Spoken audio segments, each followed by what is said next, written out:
आओ रे भक्तों बात सुनाऊं बात, सुनाऊं कलयुग की, कलयुग के बाद आने वाले सतयुग की।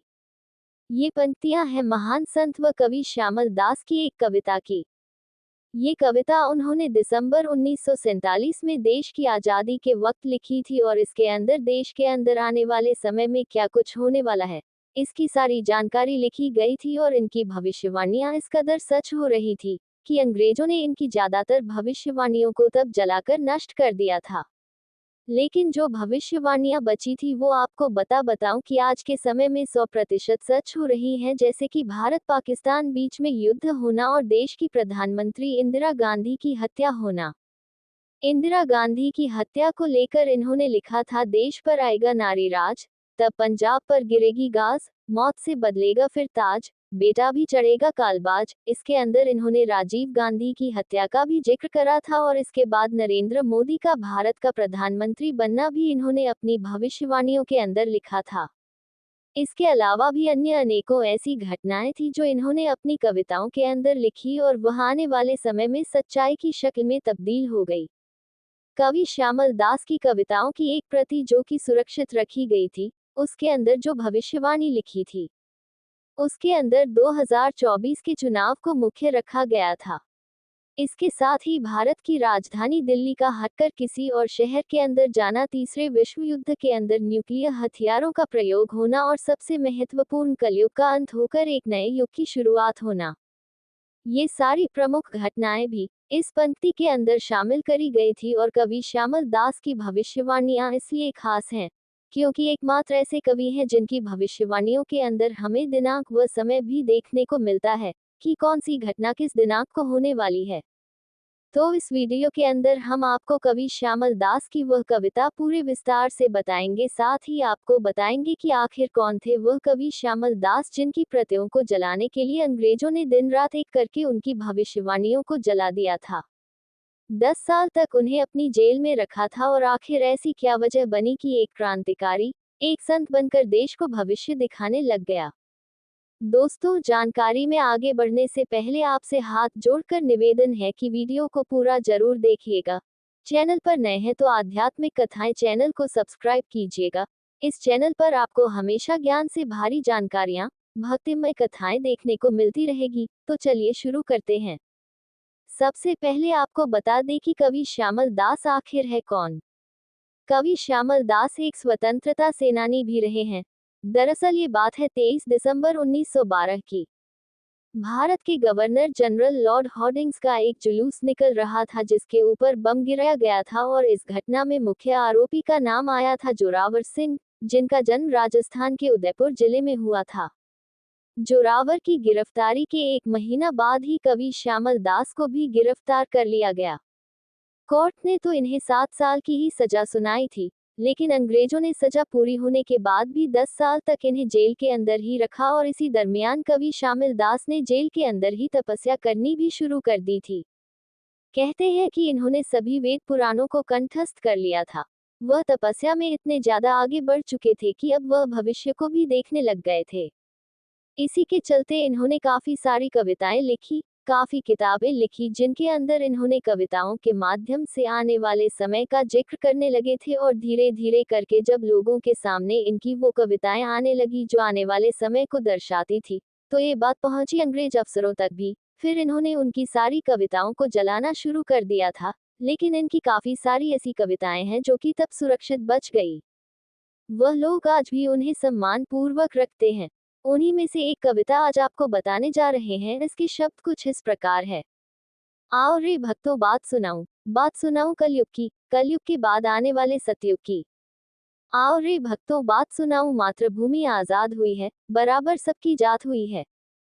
हंसे के रोवे श्यामल दास अंत की शुरुआत हुई है, 80 साल बाद आने वाले कालग्रास से बात हुई है। पहले दुगनी हो सी आबादी, फिर शुरू होगी बर्बादी, पहले लागू करे संविधान, फिर वही अन्याय का विधान। दोस्तों, इनके अंदर इन्होंने बहुत गहरी बात करी। जिस प्रकार से लिखा कि मातृभूमि आजाद हो गई है और सभी को समान जात वाले भी मानने लग गए हैं। लेकिन श्यामल दास अब हैरान है कि वह इस बात पर हंसे या रोए, क्योंकि यह कोई खुशी की बात तो है ही, लेकिन इसके साथ इस पृथ्वी के अंत की भी शुरुआत हो गई। 80 साल बाद काल का ग्रास शुरू हो जाएगा। जब इन्होंने भविष्यवाणी लिखी तब से 80 साल और अगली ही लाइन में जैसे लिखा था कि पहले दुगनी होसी आबादी, फिर शुरू होगी बर्बादी, पहले लागू करे संविधान फिर वही अन्याय का वे था, तो आप समझ ही सकते हैं। अगले पेहरे के अंदर लिखा, देश पर आएगा नारी राज, तब पंजाब पर गिरेगी गाज, मौत से बदलेगा फिर ताज, बेटा भी चढ़ेगा कालबाज। यहाँ पर इंदिरा गांधी जी की हत्या की बात करी गई है और उनके बेटे की हत्या की बात यहाँ पर करी गई है, और पंजाब के अंदर वहाँ पर जो कुछ भी हुआ 1984 के अंदर वो आप सभी के सामने है। उसका जिक्र भी इन्होंने तभी कर दिया था। अगली लाइन के अंदर लिखा है, 3 बार जो देश चलाए, साधु का वो वेश बनाए, अंतिम होगा वही राजा, फिर काल मौत का बजेगा बाजा। यानी कि 3 बार जो देश चलाएगा अर्थात एक ऐसा व्यक्ति जो भारत का 3 बार प्रधानमंत्री बनेगा, वो एक साधु का वेश भी धारण करेगा और वह भारत का अंतिम राजा होगा, और उसके बाद पूरी दुनिया में मौत का कहर टूट पड़ेगा। अगले पेहरे के अंदर लिखा है, श्यामल दास तो समझा रहा है आने वाला कल, दिखला रहा है समझ जाओ रे मेरी बात, काल की छाएगी अंधेरी रात, पैसा मकान सत्ता कुछ ना देगा तेरा साथ, जब चारों तरफ होगा मौत का तांडव, नाम ही पकड़ेगा तेरा हाथ, जब पड़ेगी काल की लात, तब याद आएगी श्यामल दास की बात। आओ रे भक्तों बात सुनाऊं कलयुग के बाद आने वाले सतयुग की। दोस्तों, ये पंक्तियां थी कवि श्यामल दास जी की, जिस प्रकार से इन्होंने इसके अंदर जिक्र करा है भारत के आखिरी प्रधानमंत्री का। प्रधानमंत्री नरेंद्र मोदी को देखें तो जो संकेत इन्होंने तब दिए थे वह हूबहू आज के प्रधानमंत्री से मिलते हुए नजर आ रहे हैं, और बाकी भी जो बात का इन्होंने जिक्र करा था वह भी सच्चाई की शक्ल में अब धीरे धीरे तब्दील हो रही है। कवि श्यामल दास जी की ऐसी एक नहीं काफी सारी 15 से 20 भविष्यवाणी वाली कविताएं हैं। कवि श्यामल दास ने जिस प्रकार यह भविष्यवाणी की, ऐसे ही हमें एक भविष्यवाणी बाबा वेंगा की भी देखने को मिलती है, जिसके अंदर बाबा वेंगा ने एक अजीबोगरीब सी काफी डराने वाली भविष्यवाणी की थी। बाबा वेंगा के अनुसार 2024 के लिए बाबा वेंगा का कहना है कि जल्दी चीन दुनिया की महाशक्ति बन जाएगा, पूरी दुनिया में अपनी शक्ति का सामर्थ्य बढ़ा लेगा। जैसे ही यह बात होगी उसके बाद एक तीसरा विश्व युद्ध शुरू होने लगेगा। ग्लोबल वार्मिंग और भूकंप के चलते धरती हाल बेहाल हो जाएगी। भारत विश्व गुरु बनकर उभरेगा, लेकिन उससे पहले करोड़ों लोगों की जान चली जाएगी। श्यामल दास की भविष्यवाणी के मुताबिक साल इसी को सपोर्ट करती 2025 में भी यूक्रेन और रूस के बीच में जो टकराव चलेगा, उनकी आशंका बढ़ती ही जाएगी कि वह तीसरे विश्व युद्ध में बदल जाएगा। कई लोगों का मानना है कि चीन और ताइवान के बीच में संघर्ष शुरू हो सकता है।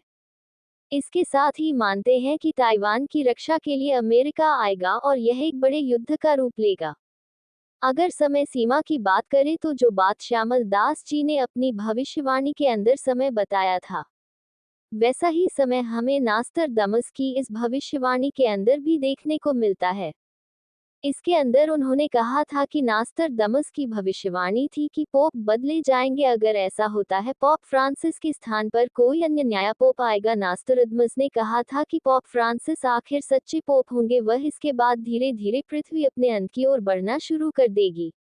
दोस्तों, आपको जानकारी कैसी लगी कमेंट करके जरूर बताएगा। जानकारी अच्छी लगी तो वीडियो को लाइक शेयर आध्यात्मिक कथा चैनल को सब्सक्राइब कीजिएगा। वीडियो में आज तक बने रहने के लिए धन्यवाद।